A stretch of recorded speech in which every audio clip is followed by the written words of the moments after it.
Komisi Kepolisian Nasional atau Kompolnas ikut memantau dan aktif bertanya dalam proses gelar perkara khusus kasus ijazah Presiden ke-7 Joko Widodo.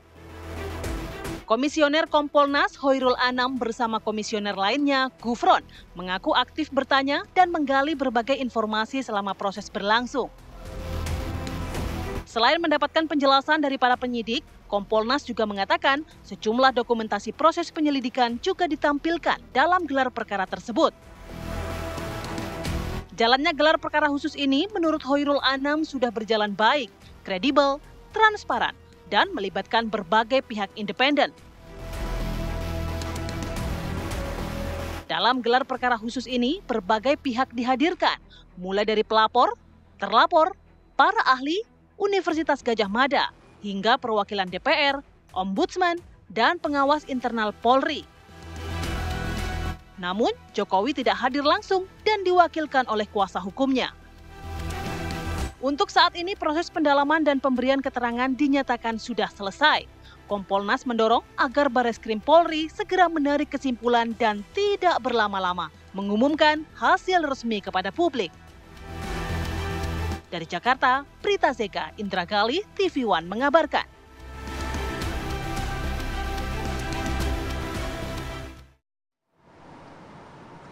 Jadi ini sudah season kesekian ya, tapi sudah ada babak baru. Mudah-mudahan udah di ending nih, mudah-mudahan. Mudah-mudahan ujungnya kita bisa lihat. Tapi dengan adanya gelar perkara khusus kemarin, diharapkan bisa menjadi babak baru begitu ya. Walaupun kita nggak tahu apakah ini menjadi ujungnya semakin terlihat atau justru semakin melebar kasusnya. Tapi yang dinantikan oleh masyarakat adalah kapan Bareskrim Polri ini memberikan hasil keputusannya.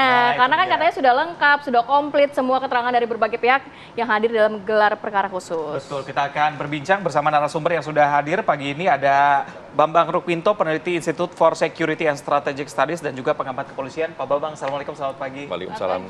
Lalu selanjutnya ada Pak Yusuf Warshim, anggota Kompolnas. Assalamualaikum, selamat pagi Pak Yusuf. Waalaikumsalam, selamat pagi, selamat hari Jumat. Selamat hari Jumat. Alif ya, Alhamdulillah. Alhamdulillah. Pak Yusuf, ini Kompolnas bilang bahwa berjalan dengan baik kemarin begitu ya. Sebenarnya temuan dan juga poin-poin penting dari Kompolnas dalam gelar perkara khusus kemarin apa saja? Iya, terima kasih. Jadi pertama kita dudukkan gelar perkara khususnya dulu. Gelar perkara khusus ini kalau merujuk Perkap nomor 6 tahun 2019 sebenarnya kaitannya dengan penyelidikan itu didasarkan ada dua. Karena ada pengaduan, direspon, keberatan, direspon, dan atasan penyidik menyetujui untuk dilakukan gelar perkara khusus sehingga menghadirkanlah semua pihak. Yang kedua, ini yang tentu menjadi satu positioning untuk penyidik untuk terus responsif. Kasus ini kan mendapatkan perhatian publik yang cukup masif. Begitu saya ketemu masyarakat selalu bertanya bagaimana ijazah Pak Jokowi ini sebenarnya.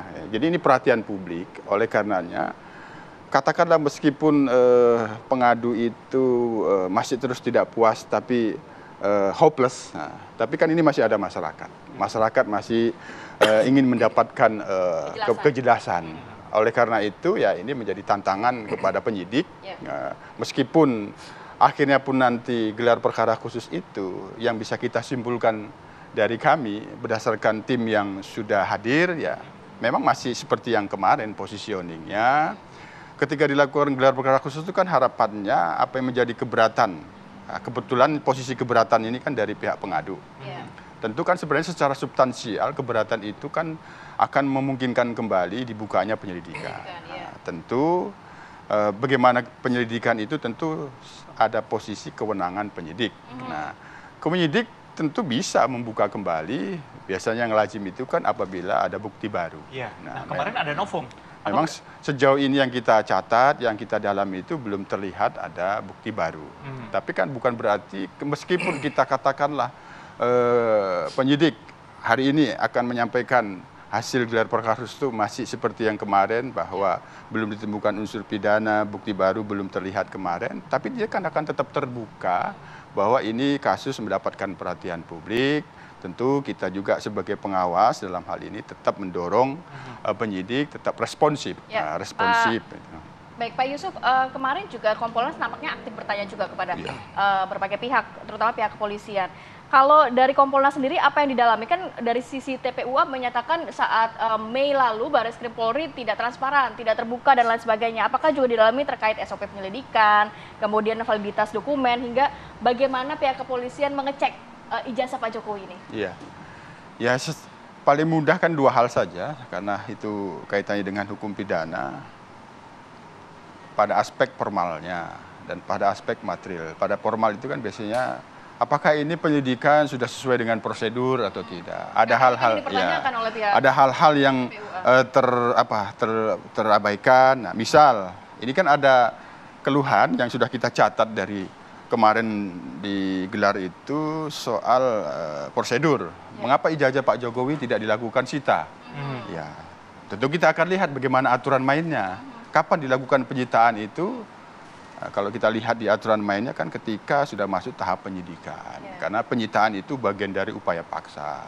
Sementara ini kan proses penyelidikan. Nah, tapi tetap apa yang dikeluhkan oleh pihak pelapor itu tentu kita catat. Bahwa mengeluhkan mengapa barang bukti ijazah Pak Jokowi itu tidak disita. Nah, itu. Nah, kita tentu bisa melihatnya bagaimana aturan mainnya dulu. Nah, ini pada aspek formal. Sejauh yang kita cek sebelum pun gelar perkara khusus memang posisi perjalanan penyelidikan itu sudah cukup panjang dan pihak-pihak yang dimintai klarifikasi keterangan juga banyak. Paling tidak kan ada 3 orang, benda dan ahli. Nah, benda-benda dokumen-dokumen yang kaitannya dengan proses kuliahnya Pak Jokowi, tidak hanya soal ijazah. Nah, yang diperiksa pun ke laboratorium forensik tidak hanya soal ijazah, tapi ada dokumen-dokumen lain yang itu bisa menjelaskan sesungguhnya Pak Jokowi ini ada proses kuliah atau tidak. Nah, baru menjelaskan bagaimana ijazahnya. Jadi ini sudah cukup luas gitu, cukup luas. Nah, tentu karena ini sekali lagi mendapatkan perhatian publik, maka ya kita tetap mendorong, meskipun hari ini katakanlah penyidik itu akan mengumumkan hasilnya seperti ini, berjalan seperti ini, tapi tetap kita mendorong bahwa penyidik untuk tetap responsif. Apapun yang menjadi saran-saran masukan publik tetap direspon saja. Barangkali ada hal-hal yang memang penting, ada logika baru yang dibangun oleh publik, sehingga memungkinkan kasus ini menjadi benar-benar pasti. Ya pasti, apakah memang tidak ada unsur pidana secara pasti atau memang masih ada ruang-ruang kecil, jarum-jarum kecil yang belum bisa kita temukan barangkali. Oleh karena itu kita tetap mendorong responsif meskipun pada akhirnya disimpulkan belum ditemukannya ada novum. Baik, Pak Bambang, tadi dikatakan sejauh ini tidak ada novum begitu ya. Apakah gelar perkara khusus ini bisa membuka kunci pintu keluar begitu dari kasus ini? Apakah kotak Pandora ya? Apakah ini hanya akan memperpanjang atau mengundur-undurkan waktu saja gitu? Ya, harapannya dengan gelar perkara khusus ini semuanya akan terbuka harapannya. Cuma ketika intinya masyarakat itu butuh transparansi kan, seperti itu. Bagaimana proses penyelidikan itu dilakukan. Karena kaitannya ini kan 2 posisi yang sangat berbeda kan. Satu terkait dengan scientific investigation, penyelidikan secara ilmiah. Kedua, kawan-kawan yang di sisi masyarakat ini sudah melakukan riset ilmiah gitu, penelitian ilmiah seperti itu. Ini 2 argumen yang sangat sebenarnya substansinya sama, tetapi ini adalah kontras. Satu terkait dengan penyelidikan yang dilakukan oleh kawan-kawan kepolisian ini seringkali dipersepsi bias kepentingan.